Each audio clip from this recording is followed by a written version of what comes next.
أعوذ بالله من الشیطان الرجیم بسم اللہ الرحمن الرحیم مولانا مفتیان علی بن ابی طالب علیہ السلام ارشاد فرمایا جو قرآن شریف کو نماز کی حالت میں پڑھے گا اس کو ہر حرف پر 100 حسنہ لکھا جائے گا۔ بیٹھ کر نماز پڑھے گا تو 50 حسنہ، نماز کے علاوہ ہر حرف پر 25 حسنہ، اور بغیر طہارت کے پڑھے گا تو 10 حسنہ لکھا جائے گا۔ اسی لیے نماز میں مستحب جو ہیں اس میں کچھ بڑے سورے پڑھتے رہنا چاہیے۔ ہم اپنی نمازوں میں عموماً چھوٹے سورے پڑھتے ہیں، لیکن واجب نماز میں چھوٹے سورے پڑھیے، جو مستحب نماز نافلہ پڑھیے کچھ بڑے سورے پڑھتے رہیے تاکہ زیادہ ثواب ملے۔ سورہ اعلیٰ، سورہ والشمس، سورہ رحمان، یہ ہم کو ایک طریقہ اپنی زندگی گزارنے کا بنانا چاہیے۔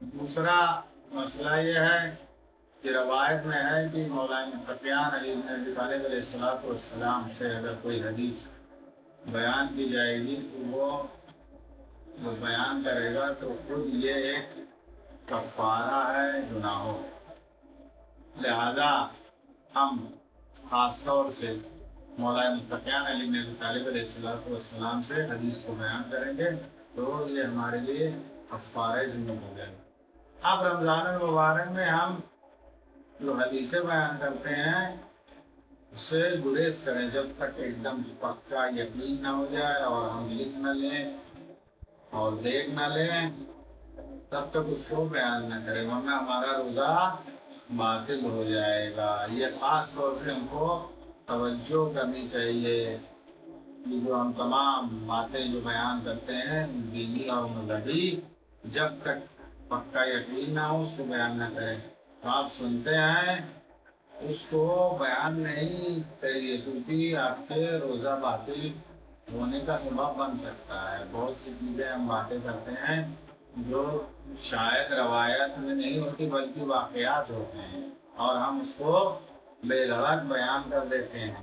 اس لیے خاص طور سے ماہ رمضان المبارک میں دینی گفتگو جب ہم کریں تو اس میں حدیث اگر بیان کریں کہ خاص توجہ کریں کہ وہ حدیث جو ہے وہ یقینی طور پر ہم کو معلوم ہو، ہم لکھے رہیں اپنے کسی کتاب میں، اپنے دفتر میں، اپنی کاپی میں، تو بیان کریں، ورنہ بیان کرنے کی کوئی ضرورت نہیں ہے روزے کے عالم میں، کیونکہ یہ خطرہ ہے کہ روزہ باطل ہو جائے گا۔ دوسرا مسئلہ ایک ہے حد تلفظ کا، کہ حد تلفظ کیا ہے۔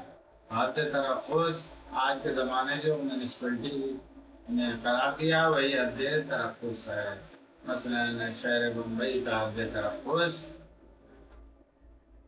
دیسر ہے، بلند ہے اور مانپور ہے، یہ میونسپلٹی نے معین کیا ہے۔ تو حد تلفظ جو میونسپلٹی نے معین کیا وہی حد تلفظ کہلائے گا، اور وہاں سے ہم جب سفر کریں گے تو وہاں سے 22 کلومیٹر اگر ہم سفر کرتے ہیں تو ہمارا روزہ قصر ہو جائے گا۔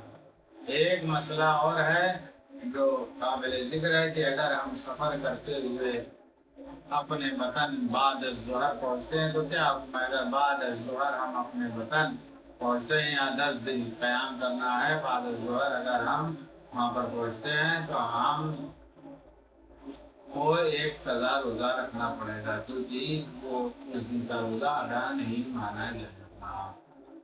آج ہمارا ذکر ہے سورہ انفطار کے بارے میں کہ جس میں قیامت کیسے برپا ہوگی اس کا تذکرہ کیا گیا ہے، مردے کیسے زندہ ہوں گے، انسان کو کس بات نے نافرمان بنا دیا ہے، تخلیق کے مراحل کا ذکر ہے اور کلام کاتبین کا کام ہے، ابرار کا ذکر ہے اور فجار کا بھی ذکر ہے۔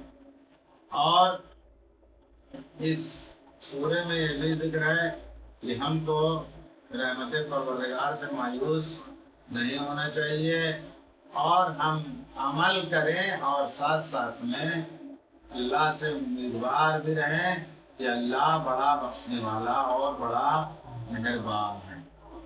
اعوذ باللہ من الشیطان الرجیم، بسم اللہ الرحمن الرحیم۔ اذا السماء انفطرت واذا الکواکب انتثرت واذا البحار فجرت واذا القبور بعثرت علمت نفس ما قدمت واخرت۔ شروع کرتا ہوں اللہ کے نام سے جو بڑا مہربان ہے۔ جب آسمان شگافتہ ہو جائے گا اور جب ستارے بکھر جائیں گے اور جب دریا بہہ کر ایک دوسرے سے مل جائیں گے اور جب قبروں کو ابھار دیا جائے گا، تب ہر نفس کو معلوم ہوگا کیا مقدم کیا ہے اور کیا مؤخر کیا ہے۔ یا ایھا الانسان ما غرک بربک الکریم الذی خلقک فسواک فعدلک فی ای صورۃ ما شاء رکبک کلا بل تکذبون بالدین وَإِنَّ عَلَيْكُمْ لَحَافِظِينَ۔ اس نے تجھے پیدا کیا ہے، پھر برابر کر کے متوازن بنایا ہے۔ اس نے جس صورت میں چاہا 13 اجزاء کی ترکیب کی، مگر تم لوگ جزا کا انکار کرتے ہو۔ یقیناً تمہارے سروں پر نگہبان مقرر ہیں جو باعزت لکھنے والے ہیں۔ کرامن کاتبین یعلمون ما تفعلون ان الابرار لفی نعیم وان الفجار لفی جحیم یصلونہا یوم الدین۔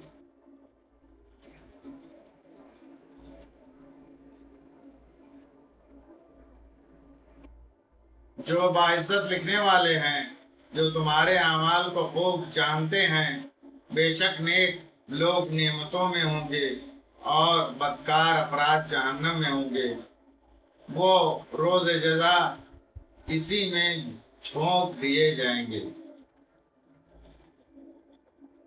وَمَا هُمْ عَنْهَا بِغَائِبِينَ وَمَا أَدْرَاكَ مَا يَوْمُ الدِّينِ ثُمَّ مَا أَدْرَاكَ مَا يَوْمُ الدِّينِ يَوْمَ لَا تَمْلِكُ نَفْسٌ لِنَفْسٍ شَيْئًا وَالْأَمْرُ يَوْمَئِذٍ لِلَّهِ۔ اور وہ اس سے بچ کر نہ جا سکیں گے، اور تم کیا جانو کہ جزا کا دن کیا شے ہے، پھر تمہیں کیا معلوم کہ جزا کا دن کیسا ہوگا۔ اس دن کوئی کسی کے بارے میں کوئی اختیار نہ رکھتا ہوگا اور سارا اختیار اللہ کے ہاتھوں میں ہوگا۔ انسان کو چاہیے کہ وہ اللہ سے امیدوار رہے اور اللہ سے امید رکھتے ہوئے اعمال کو انجام دیتا رہے۔